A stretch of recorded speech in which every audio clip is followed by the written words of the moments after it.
की ज्या राष्ट्रामध्ये 90% हिंदू राहतात तो राष्ट्र हिंदू राष्ट्रच आहे, त्याला आपल्याला कोणाचीही कमिटमेंटची गरज नाही, विचारायची गरज नाही. हा काय पाकिस्तान नाही का बांगलादेश नाही.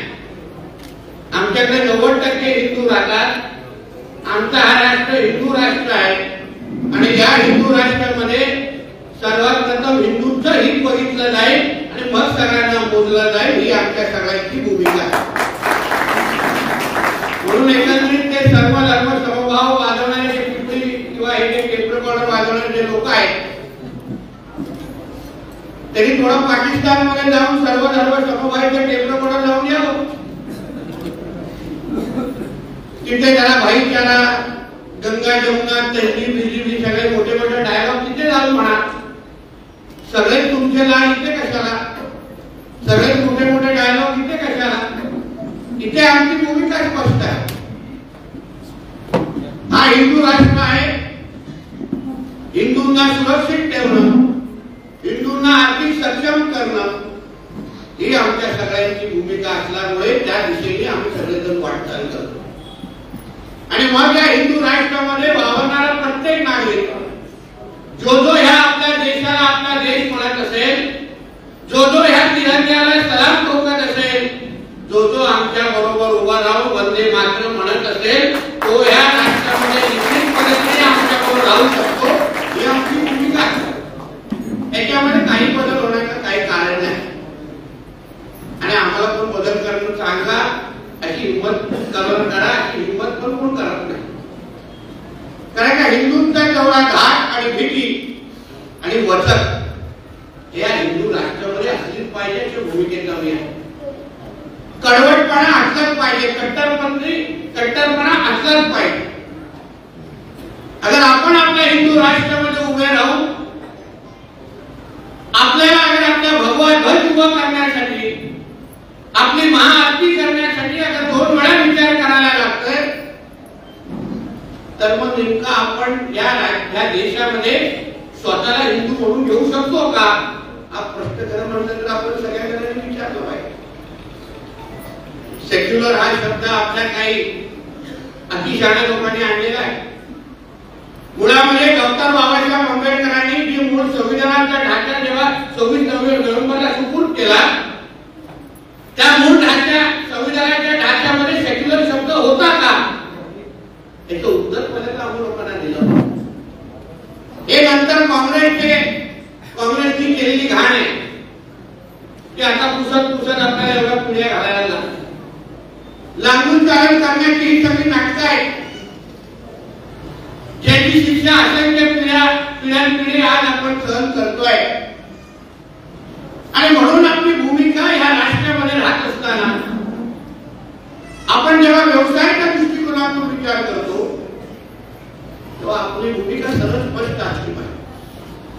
आपण आर्थिक सक्षम नेमकं कोणाला बनवावं, दुकानावर उभं राहत असताना समोरचा हा माझा हिंदू बंधू आहे का,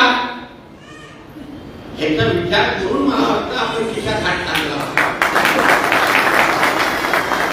कारण का ज्यांच्या खिशात तुम्ही पैसे टाकताय खरेदी करून, तो अगर तो पैसा आपल्या राष्ट्राच्या विरोधात वापरत असेल, जिहाद करण्यासाठी वापरत असेल, मग नेमकं तुम्ही अप्रत्यक्ष पद्धतीने या जिहादाचं जे काही स्वप्न आहे की ह्या राष्ट्राला 2047 इस्लाम राष्ट्र त्यांना बनवायचं आहे, त्यांच्या स्वप्नामध्ये तुम्ही तर गुंतवणूक करत नाही ना, याचा विचार करून आपण ह्या बाजारपेठामध्ये फिरलं पाहिजे. आणि म्हणून जेव्हा ताईने ह्या कार्यक्रमाची माहिती दिली मला फार समाधान वाटलं. मला कार्यक्रम आवडला की नाही, हा चांगला कार्यक्रम आपण राबवत आहे. कारण का आपली जेव्हा हिंदुत्वाचं काम आम्ही जेव्हा करतो, लव जिहाद, लँड जिहाद, वक्फ बोर्डच्या निमित्ताने जेव्हा आम्ही महाराष्ट्रामध्ये फिरतो, त्या लव जिहादच्या संदर्भात जेव्हा आम्ही असं की आमच्या माता भगिनींच्या जेव्हा संपर्कात येतो, तेव्हा तुम्हाला आश्चर्य वाटेल, जो जिहादसाठी जो पैसा वापरला जातो तो कुठल्या पद्धतीने आमच्या माता भगिनींचं आयुष्य खराब करण्यासाठी तो तिथे ठेवला जातो किंवा वापरला जातो.